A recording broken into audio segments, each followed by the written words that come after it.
Hello guys and gals, me Mutahar, and how's it going? Now today's video might cause some butt hurts, so what I'm going to tell you right now is if your butt hurts, okay, there are some creams you can use to sort of alleviate the area.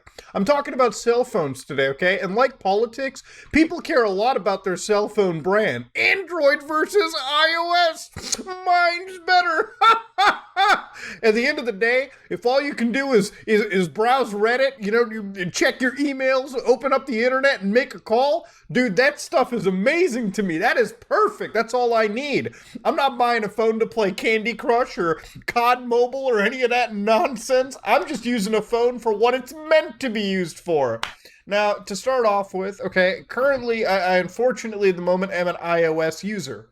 And you might be like, but Muda, why'd you switch to the iOS? And I'm going to show you the biggest L in my drawer right here. This is my last Android device. For those of you who don't know, this is one of those Samsung Folds, where you can like open up the screen. For anybody looking that close to it, the screen is actually peeling off, okay? The build quality on some of these devices are just not there. And I know some people are going to be like, but Muya, I had a Fold for like 10 years. They haven't been out for 10 years, but go off, King, I guess. Now, today's video is about why your Android phone is not safe. Now, again, because of the fanboy nature of this topic, yes, iPhones are also not safe either. If you fall for the Apple marketing and it's like, your phone can't get hacked, they don't even say that. But they've never even said that. I don't even think I can find a quote from Apple where they're like, iPhones cannot be hacked. They're a little bit more malware resistant because they're Fisher-Price phones, okay? When Apple controls every single aspect of the device, where you can install applications from and so on and so forth, yeah, things are going to be a lot more locked down and the OS functions a lot better for that. Android is a much more free operating system, and for Android devices, you have a bunch of manufacturers you can go and get. You can lose money like I did with Samsung. You can buy LG, which I don't even think is in the market anymore. Xiaomi. There's a bunch of Android manufacturers out there, a bunch of Android OEMs, alongside Google's Pixels that actually create actual hardware for that specific OS. So of course, because of all that, you have a problem with Android known as fragmentation. So basically, there's a bunch of different Android devices out there, and of course, being different devices, they're also not even on the same operating system at one given time. Usually when the newest version of Android drops, it's always given to like the Google Pixel devices first, and everyone else sort of just trickles down when they can. But that's not even the focus point of today. Today we're talking about signing keys, okay? Now, ladies and gentlemen, how do you trust the software that you download, okay? How do you trust that shady application on the internet? Well, you typically would rely on their signing key, because a signing key is a little certificate that tells you it's from an official, sort of OEM-backed, an amazing, proper halal developer. Now, for those of you who live an exciting lifestyle like I do, you might be reading a bunch of malware certificate. You might actually be reading a bunch of security posts too. So for instance, this one where they're like talking about multiple platform certificates are actually being used to sign malware. That's an overview. The platform certificate is an application signing certificate used to sign the Android application on the system image. The Android application runs with a highly privileged user ID, Android UID system, which holds system permissions, including permissions to access user data. So some of the highest level permissions on an actual device, okay?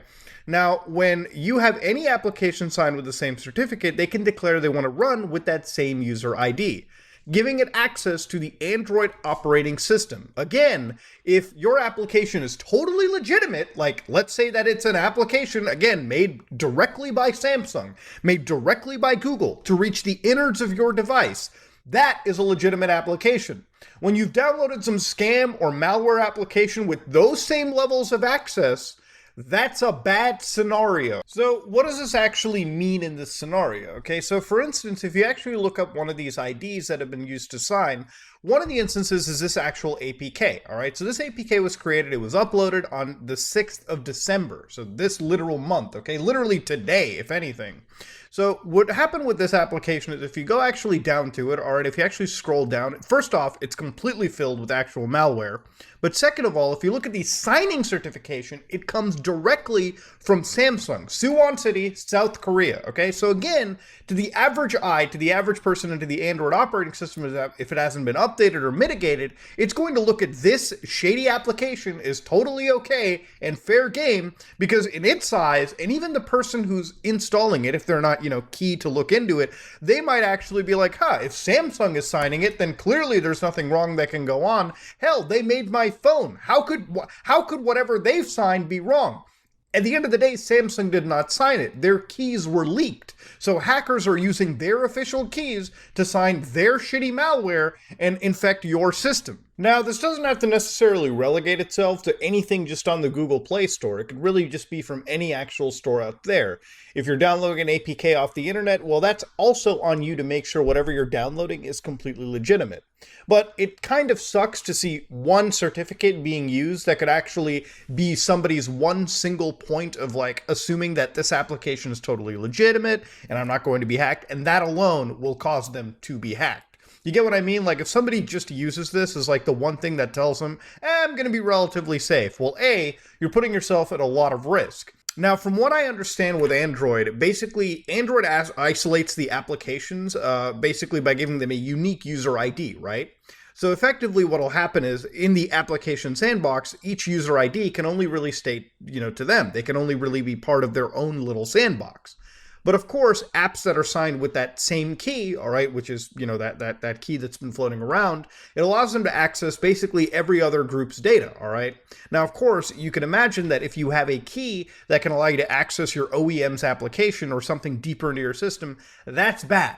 Now, of course, with a lot of the OEMs out there, things can change. If you have a much more recent device, from what I understand, they can push it via over the air. But of course, if your device isn't getting updates, that can cause some severe issues as well, too, because they won't be able to get those new signatures or whatnot. From what I've seen with the old boys over at Android, it seems like their APK signer, version 3, is the one that allows them to do things like key rotations. Yeah, they've got rotate signing keys and whatnot, but if you've got an older version of it, I think if you got version 2, not version 3, you may have an issue going around doing this.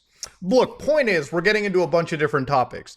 This has made the Android platform just a little more unsafe, or actually not even a little more. It's actually quite bad. But of course, Google's put out an alert. They basically have been shaming every one of these OEMs like they should. And a lot of them have come together and have said, yeah, we messed up. All right, we're going to do some investigations. We're going to make sure this doesn't happen again. All right, which at least given Samsung, I have severe fucking doubts about. Now, ladies and gentlemen, how do I know that I've been infected? Well, of course, according to the actual, people who are working on this to make you safer, they've actually said that OEM partners promptly implemented mitigation measures as soon as we reported the key compromise, and users will be protected by user mitigations implemented by their partners. Google has implemented broad detections for the malware in Build Test Suite, which scans system images. Google Play Protect also detects the malware. There's no indication that this malware is or was on the Google Play Store. Yeah, sure. We advise users to ensure that they're running the latest version of Android. What if I can't install the latest version of Android? Well, I don't know what to tell you, Chief. I don't know what to tell you. You're a little bit outdated. I'm sure what they also mean is just run the latest security patches, which do disseminate down to older devices, even if they don't get the core new Android functionality. Now, of course, OEMs have mitigated the issue above in previous updates. A new security update from Android is not required to mitigate this issue. Ignore what I said before, apparently. Ensuring your device is running the latest version of Android is a general best security practice for users. Yeah, no shit, guys. Come on, seriously. So yeah, ladies and gentlemen, signing keys ended up getting leaked. And I've seen genuine confusion from people wondering just what to expect.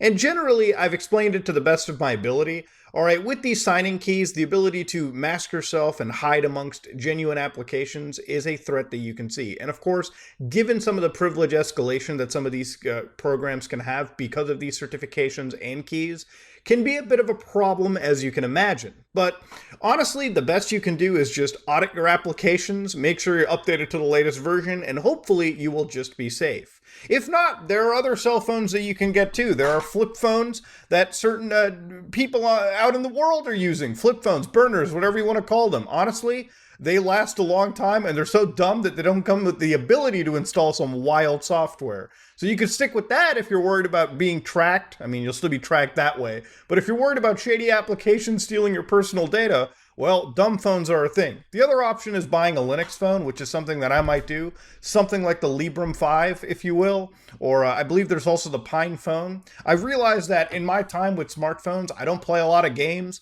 or really watch movies, maybe listen to music from time to time. And honestly, if there wasn't an app dependency for certain security stuff, I probably would have switched to Linux phones a long time ago. Because honestly, with the two biggest manufacturers, you literally don't have as much control on your platform as you would imagine. But ladies and gentlemen, this is me, Mutahar, and if you like what you saw, please like, comment, and subscribe. Just like if you dislike it. Hopefully you learned something. This is me, Mutahar, and I am out.